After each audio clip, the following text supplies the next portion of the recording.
is what flows in this fam's DNA. Dope is what flows in this fam's DNA.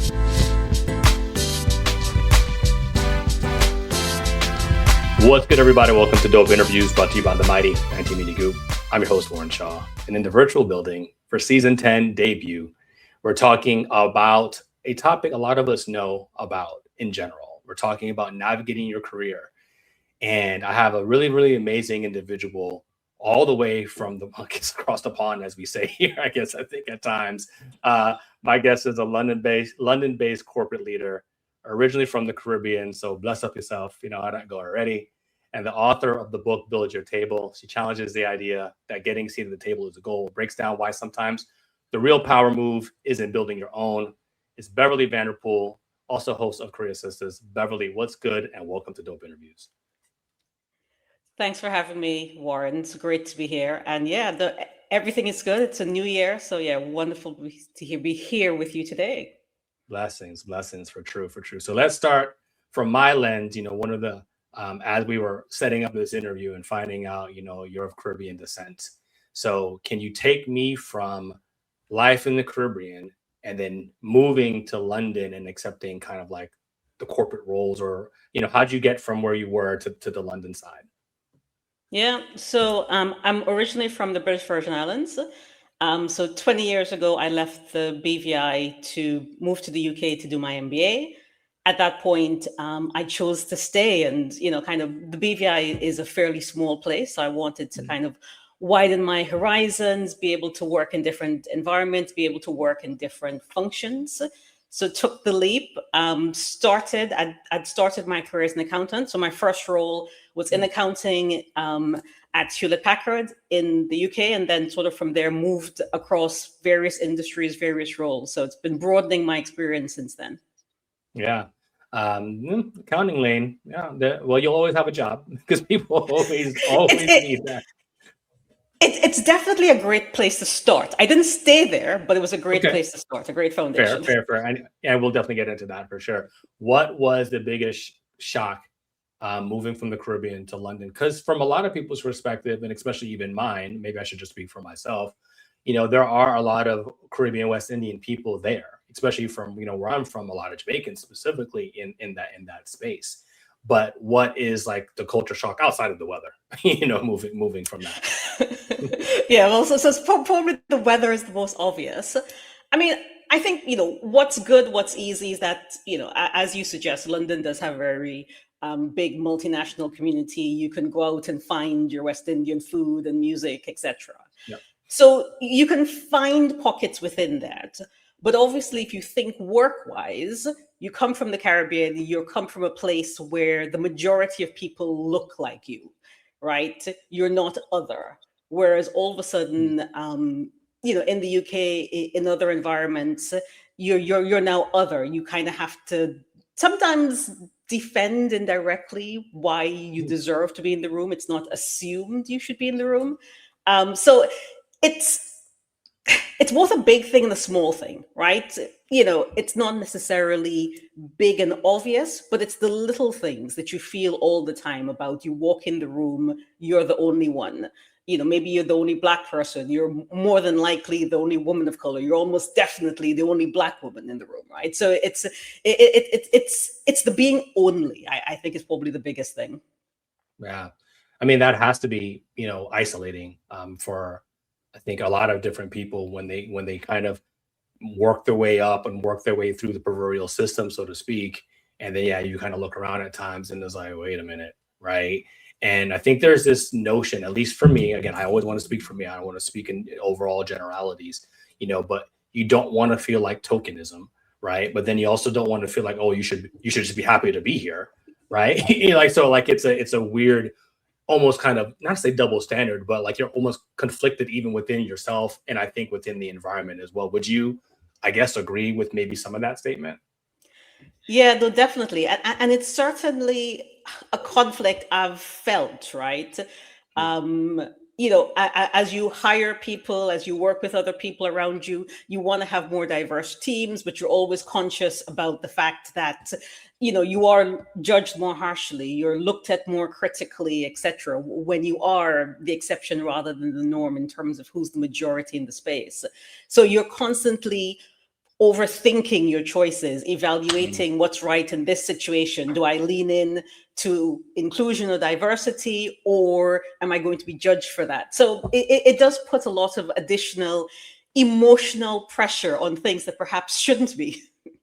Oh man, well, I already know we are of kindred spirits. While again, not a woman, but obviously I'm a black man in a very, very corporate environment in my full time role, and I think that same thing is something that I think about oftentimes, maybe quietly, maybe because some things I can't say preferably out loud, but it's like, yeah, do we have enough of other people here, right? And not necessarily always black and brown, but just diversity in general.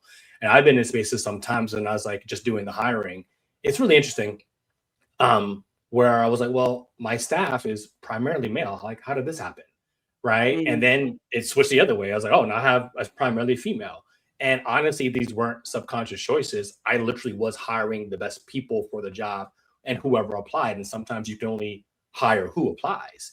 But there's also sometimes from my lens, maybe not necessarily, I won't say stigma, but sometimes there's caution from other groups, and it's like, oh, if they go into your workplace and see that it's only this, like, oh, well, I don't want to be the only that we were just kind of like talking about as well Yep. too, right? So I think just trying to be, when you're a hiring manager and in that space, just trying to make those conscious decisions to make sure that there is balance in there, because you need that really and truly to have a good organization, at least from my lens. For you, what is, if there is like a corporate myth that you would say about ambitious women of color? Like, is there something that you can say, what, I didn't realize like this was going to be an issue as I was kind of climbing up the ladder? I think maybe the thing that surprised me the most is that people didn't assume I would be ambitious, right? Wow. You know, if I take a step back, you know, growing up in the Caribbean, you know, you work hard, you go to school, you get good grades, and you're used to there being high expectations from you, your teachers and others. Move into this sort of corporate environment, you're now the black woman in the room, and people expect you to sometimes be grateful for anything. I remember one time when I'd resigned from a role, speaking to one of my, kind of former colleagues on my last day. And, you know, more senior white man, he couldn't understand why I was leaving. His discussion was all like, "Are you being mistreated? What's wrong?" Like he couldn't understand that I would just leave for ambition, for a better opportunity. Like it just wouldn't even enter his mind. Even in having the conversation with me, he couldn't get it, right? And Wow. it was hard to kind of like, gosh, I've got to justify ambition to you when I'm here telling you. Imagine, and this was someone I worked with pretty closely. I spoke to him every day, for a Wow. number of years. So, if someone that I'd worked with that closely in a relatively, small environment didn't know I was ambitious, couldn't even understand that I would leave for ambition. The fact that ambition is not expected of me, for me was completely unexpected, but clearly not so surprising. Yeah, it's almost a horror story. I mean, I'm gonna take us left really quickly. I don't know if you ever watched the show on Apple. It's called The Morning Show. But any event, Mm, I literally just watched an episode recently where it's about basically a news station, for lack of a better phrase. And there's a black producer, black female producer specifically, who more or less like they dangle the carrot, but then they realize, or she at some point she realizes like, no, one, they're never going to recognize me because I don't want to say reward her because she earned it right in the show. mm, Like this is mm, the fictional character, mm, but she's earned the right to move up the corporate mm, ladder, so to speak. But then she's like, no, they're never going to recognize me for who I am. And then she started flipping the script in the show. I think it was the episode. If you ever watch it, it's season 4, and the episode is called Amari. But long story short, she flips the script and starts acting like how basically how all the white characters do, And everyone's like, oh my God, that's not her character's name is Mia. That's not the way you operate. That why? Oh my, they couldn't believe it. And she's like, well, when you did this, and when you did this, and when you did this, it was just you being ambitious and just you doing what you needed to do. Now, when I do, it's like, oh my God, like, why are you being so XYZ? And I just thought it was so appropriate. I mean, it's definitely art imitating life, so to speak, because again, obviously this is a fictional show, but I resonated with that in such a way because of what you just said. Just like, oh, why would you leave? Like, oh, we thought you were comfortable, and why would you want something more than and trying to punch above your proverbial station? It's bizarre. It's just so bizarre. It's that classic idea, right? That men, particularly white men, get promoted for existing, right? They're there. People assume that they're great, that they're worthy, that they're ambitious, etc. Whereas the further you are from that, right? Black and female, right? People just don't assume ambition. They don't assume like you've then got to overperform, over deliver 10 times over to be seen that way. Yeah, it's very, very, very, very frustrating. So let's talk a little bit about, because I'm sure you have a multitude of anecdotes and experiences there as well. But you have written a book, right? And it's called Build Your Table. And so I want to kind of like talk about that. What is the ideation of that book? Does it stem from exactly experiences that you had? And without getting too far into all my questions, like, who's the book for? So, I mean, the book is for anyone who, is at that point of thinking about the next stage of their career, right? So whether they're early in their career, planning to plan it out, whether at the point where they're thinking about, I'm contemplating another step, another move, maybe they're at a point where they're frustrated and they're wanting to think about how can they change the narrative. It's ultimately the book that I wish I had earlier in my career, right? You see a lot of career guides and so forth out there. Sometimes they're written from the perspective of men, sometimes they're written from the perspective of white women. There are not enough books written from the perspective of women of color, Black women. And it's very much, I think, acknowledging the role identity plays, the role perception plays, but also kind of gives you the tools in terms of how to navigate those spaces, but recognizing if the space isn't working for you, don't keep banging your head against the wall. Recognize the signs, make a change. What are some signs that you had to recognize, I think, in your time? So I think one of the big signs for me, which is hard to see, is vagueness, right? When you're asking for that promotion, when you're asking for that next step, and you're just being given vague answers, right? Like, oh, you're not quite ready yet. But no one can break that down into, well, what are the specifics I should be working on? What should be on my development plan? What do I need to prove? If no one can tell you what that is, that means you're not on a path to anywhere, right? Wow. They just don't want to have the hard conversation. And I think the other thing, the flip side of that, is that you rarely get anywhere on merit. You can do the most amazing job, maybe at very junior levels. But I think once you get past very junior levels, it's about having sponsors. It's about having advocates. It's having people that speak up for you. So if you don't have those and you're not on a path to developing them, you're also not going anywhere in most environments. I'm not saying it'll never happen, but particularly big corporate environments where things are, a bit political because everybody doesn't know everybody, etc. If people aren't speaking your name in those rooms that you're not in, nothing happens. Wow.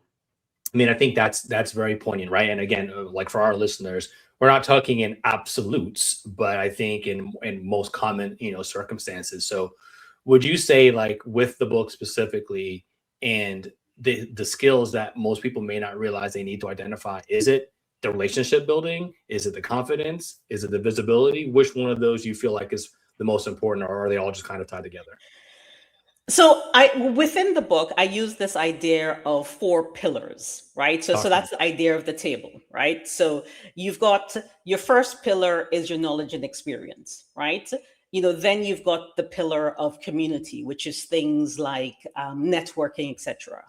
Then you've got opportunity, which includes things like sponsorship, people creating opportunities for you. And then finally, you've got visibility, which is things like your personal brand and the executive presence and so forth. And, because I've based the book on this, I've then done some small surveys with groups of women, etc., informally, etc., just asking for feedback. And everyone knows that they spend a disproportionate amount of time on knowledge and experience. Yes, it's important, it's the foundation, but it is the other three. And when I talk to people across the other three, it varies. For some, it's all three. For some, it's one or two of the others. But it's the community, it's the networking, it's building the relationships. It's about having that sponsorship in order to get the opportunities. And it's also making sure that you're visible with the right people. We're chatting with the amazing, Beverly Vanterpool here. I'm going to call you a career coach, really, but a corporate leader, podcaster, and it's just so much done, from the Caribbean moving into the London space here. Let's take a quick break here on Dope Interviews, and we'll be right back here with Beverly. You've earned this. Now it's time to embark on your own personal adventure. Book your vacation with Exquisite Travel and Tours today. Explore the world and discover yourself. And we're back with my friend Beverly Vanterpool here, who's been dropping nothing but knowledge here as we continue to dive into her book, Build Your Table, and her corporate journey and all the help that she's been trying to give to people, but specifically Black women. If someone feels stuck, Beverly, like how does your book or what advice would you give for them? And again, obviously this is subjective, but if they feel stuck in a place, like what are the things they need to be looking for?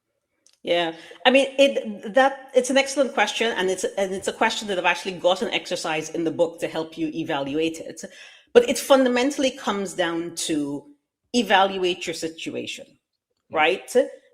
Are you enjoying the role? Are you being fairly paid? That sort of thing, right? Evaluate your situation, understand where you are.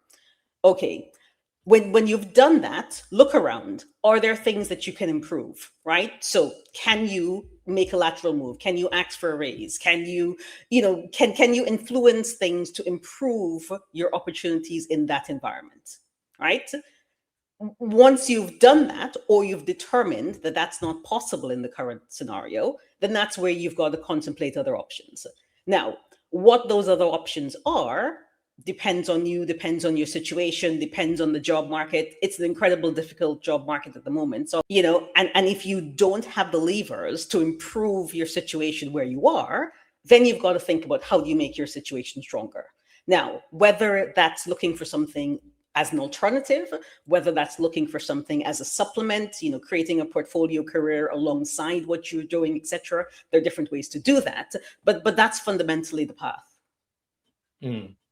When someone is, I think we've kind of touched on briefly, the aspects of like, hey, at some point you maybe just need, not maybe just need, but you're looking for more money.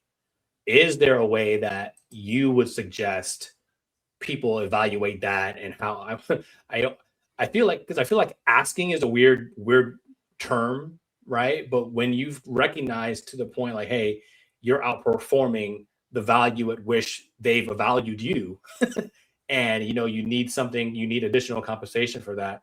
What are some strategies people can utilize in essence to try to be noticed and or state their proverbial case, for potential raises? Yeah. And again, I sort of explore this in the book, but it's starting with understand your value, right? So, do the research to understand, what's your role worth? Are you paid fairly? What's market value, etc. Right? Then you're balancing that up against what are you doing in reality? Are you doing more than your job description, etc. So you're evaluating your value. You've got to be realistic relative to the job market. You've got to be realistic relative to the company to understand that, okay, if they're operating at a loss, they're probably not going to give you a profit today, an additional raise today, etc. So understand where you're at, be realistic with your ask, and then you have to have the conversation.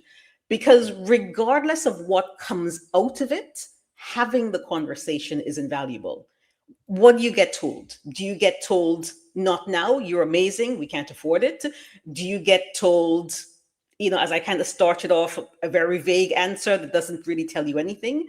Do you get given an answer which pretty much says no in, maybe not so straightforward a manner? But whatever comes back, that is valuable information to help you determine your next step. Well, so I'm going to not necessarily pivot, but going to interject, right? I think with some thought processes. So when I'm working with people and I say, listen, you cannot assume, and closed mouths really do not get fed. I think in an ideal world, you want to be, I think as you're alluding to, you're building the knowledge base, you're building the work, you're building the portfolio, and you're doing the thing.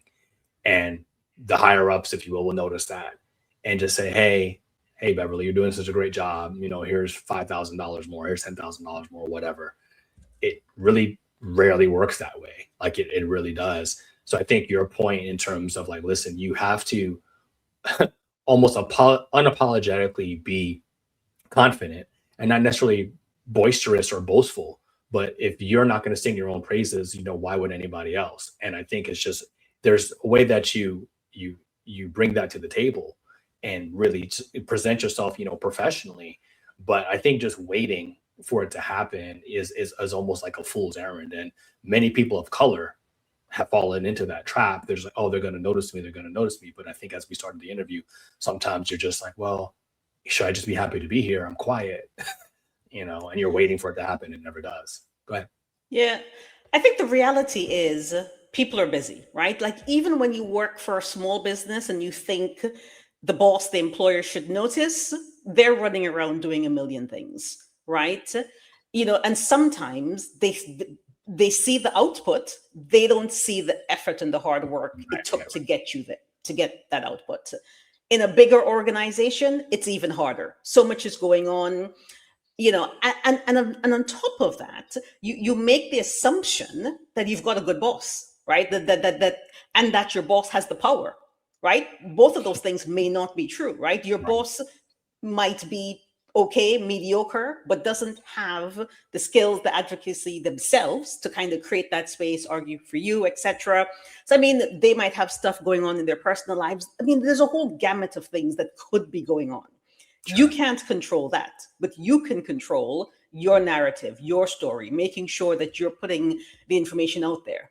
Also, relying on a single person, a single boss, etc., it's often a group of people, many people that need to kind of weigh in on these decisions.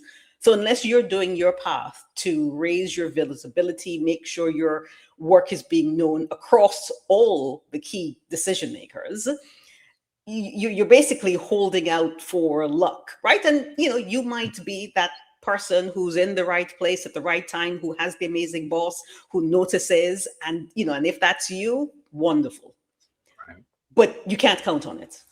Yeah, I think it's so interesting. So I'd love to get your perspective from that side as someone who's been in the leadership role, right? Because as I've progressed in my career, and I tell people, or when I'm mentoring, younger professionals, and that's something I want to get into as well.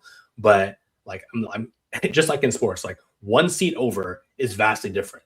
Like it's vastly different from like coordinators to assistant to associates to vice presidents to president. Like your world shifts and changes. Now, if you are capable and understanding, like as you move up, depending on how fast that happens, you won't become too detached from what it was like to be in the entry level positions and middle management and so forth. But at times, like you said, where you're in these higher level roles, like you're just operating at such a different capacity, and so many things are coming out. And I say all the time, like you really learn how the sausage is proverbially made. And it's like, wow, so you have your own things going on. But then your entry level folks are like, well, why doesn't the leader know? Why doesn't the supervisor know how hard I'm working and what I'm doing and so forth and so forth? From I guess flipping the script, how would you as a leader communicate that to the downline and having them understand that not that I don't want to see you, but again, how do you make that bridge so that you don't have dissonance within your organization? Yeah. I mean, it's a hard thing to do, right? Because it's people kind of think their lane is the most important. Right. They Their think fire is their what own. they're doing is very visible. And sometimes they underestimate the number of things going on, right? So, if you lead a large team, if you're responsible for a large group of clients, if you have many deliverables, to senior leadership, etc., you've got a lot going on.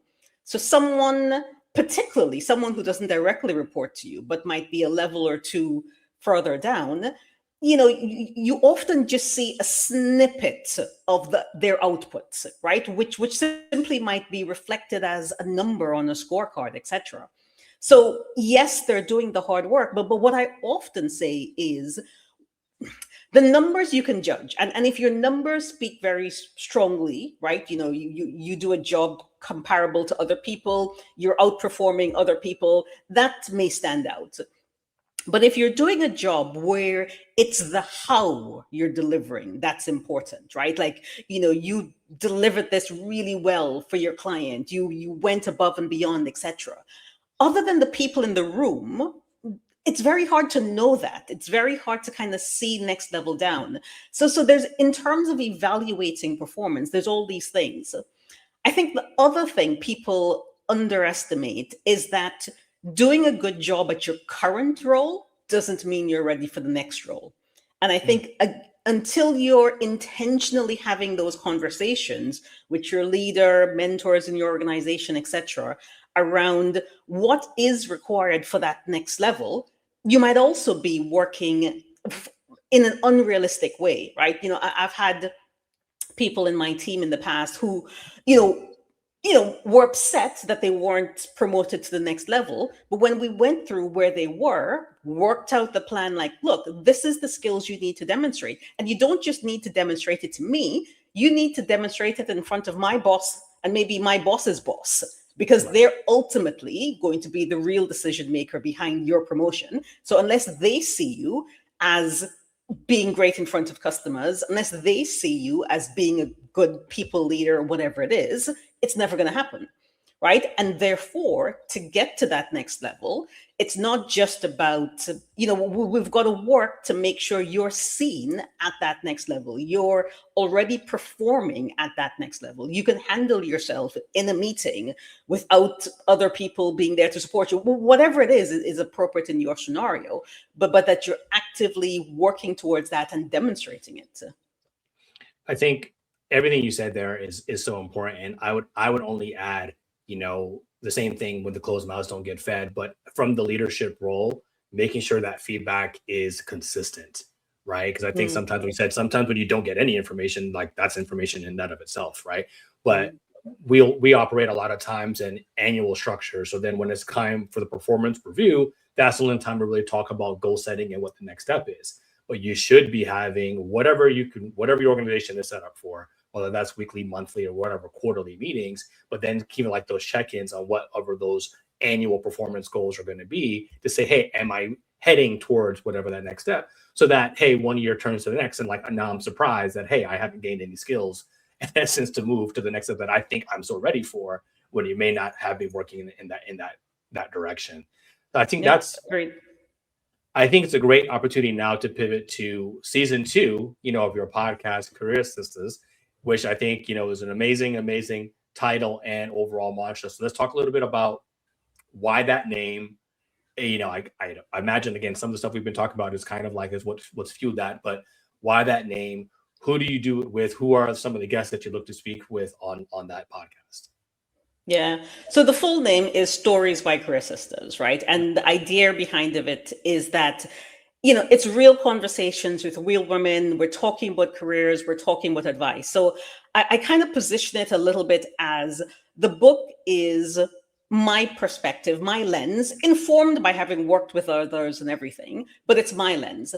Whereas the podcast, allows us to be discussing those exact same themes, but from wider perspectives.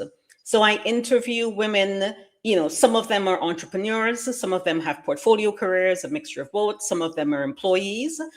And we just explore their career stories and what were the significant moments, the pivots, the learnings, the advice from their careers. So therefore we're creating space to learn, we're creating space to amplify those women, we're creating space to empower others. Would you say on this platform or others, the importance of mentorship? Can you break that down, and how does that play into career building for anybody? Yeah, no, I think I always like to talk about mentorship and sponsorship in the same breath, so that you're always kind of evaluating which one is it that you need, right?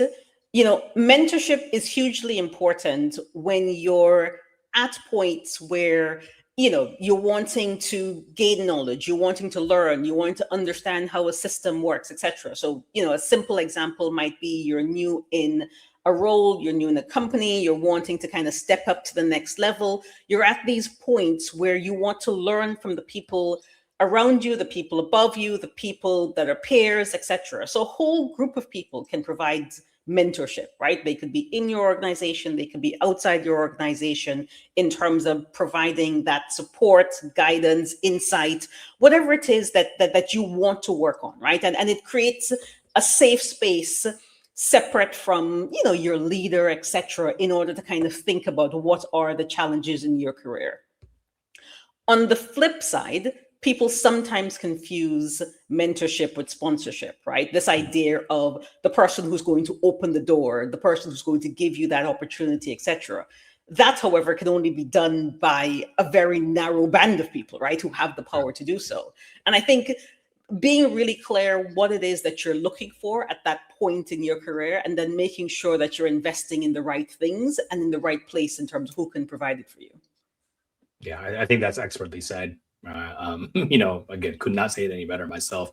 Is there something that you feel your podcast can provide that the workplace simply just can't?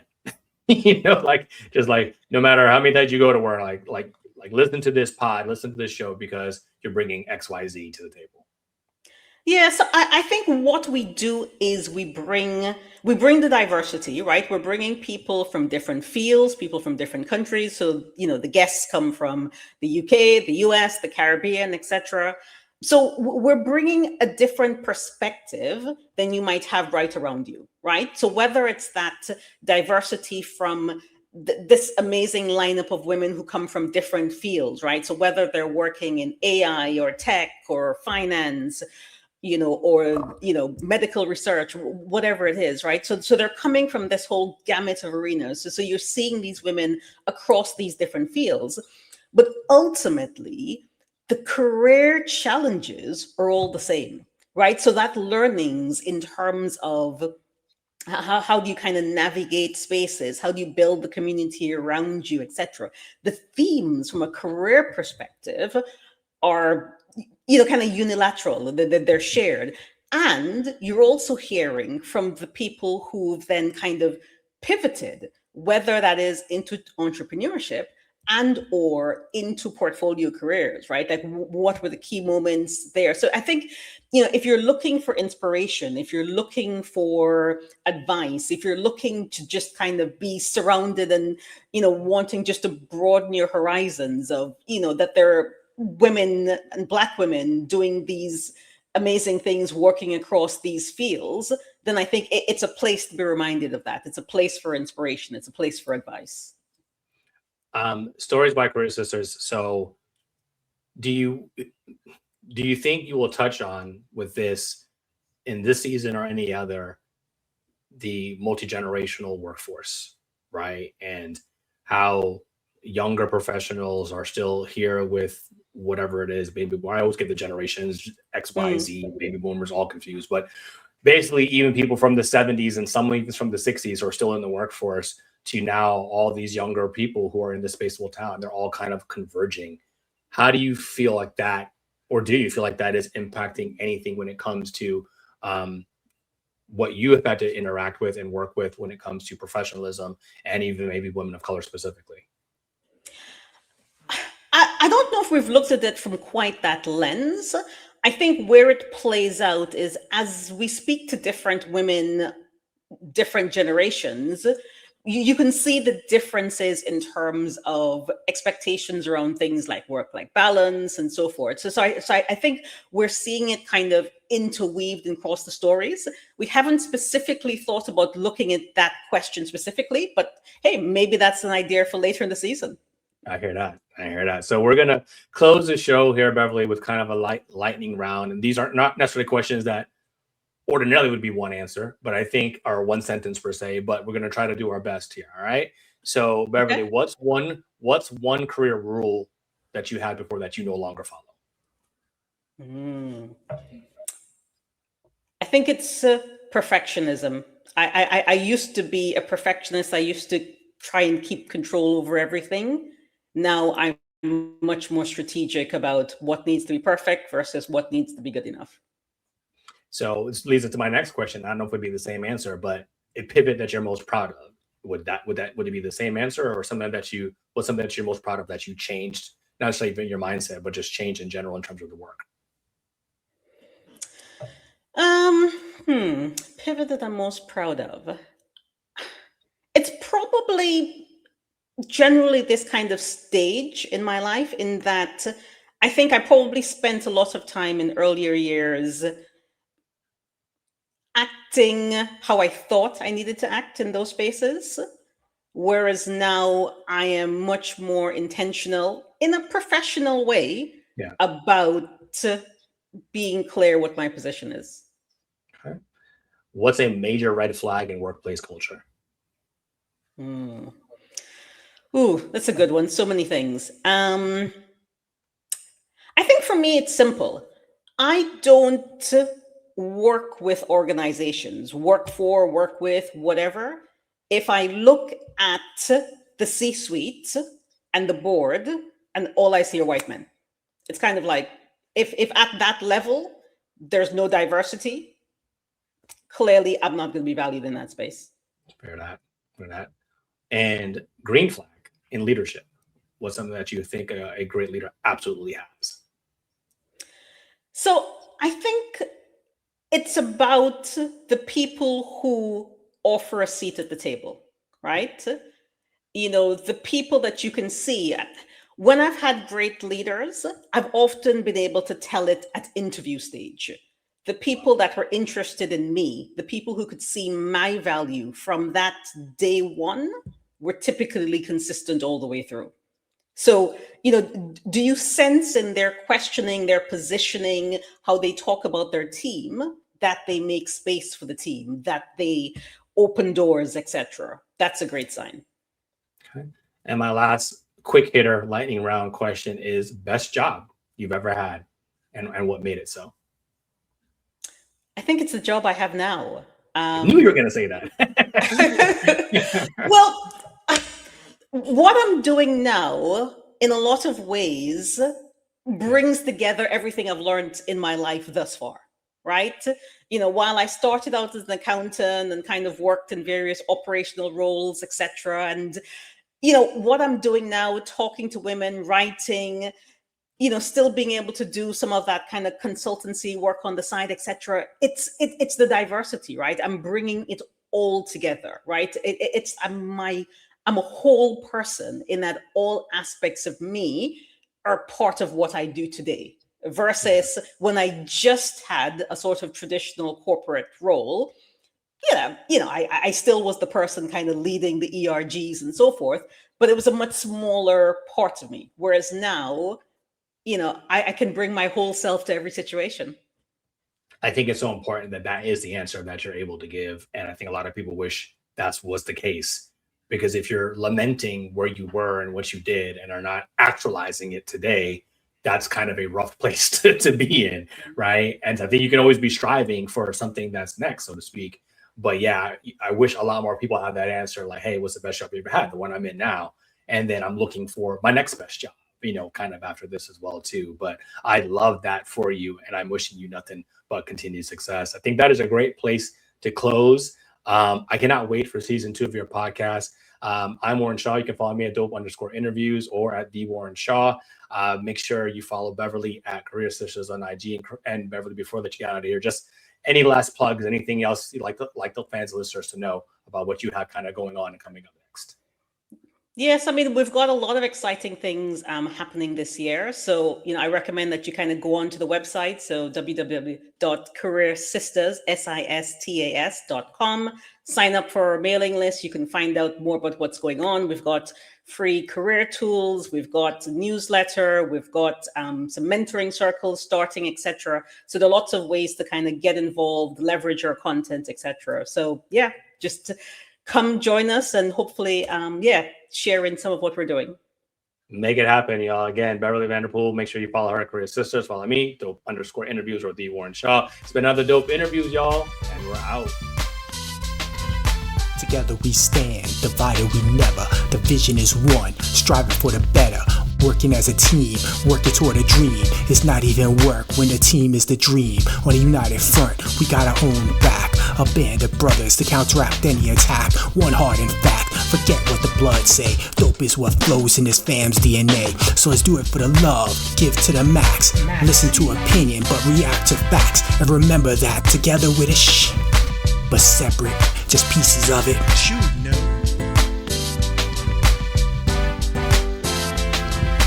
Dope is what flows in this fam's DNA. Dope is what flows in this fam's DNA.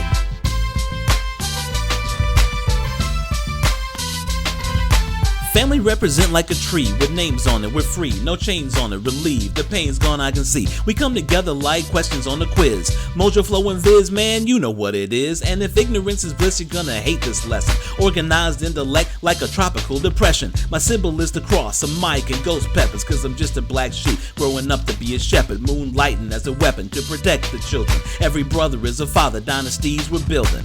Max, J and K, Bay, and Isaiah, next level of the family foundation. Understand me?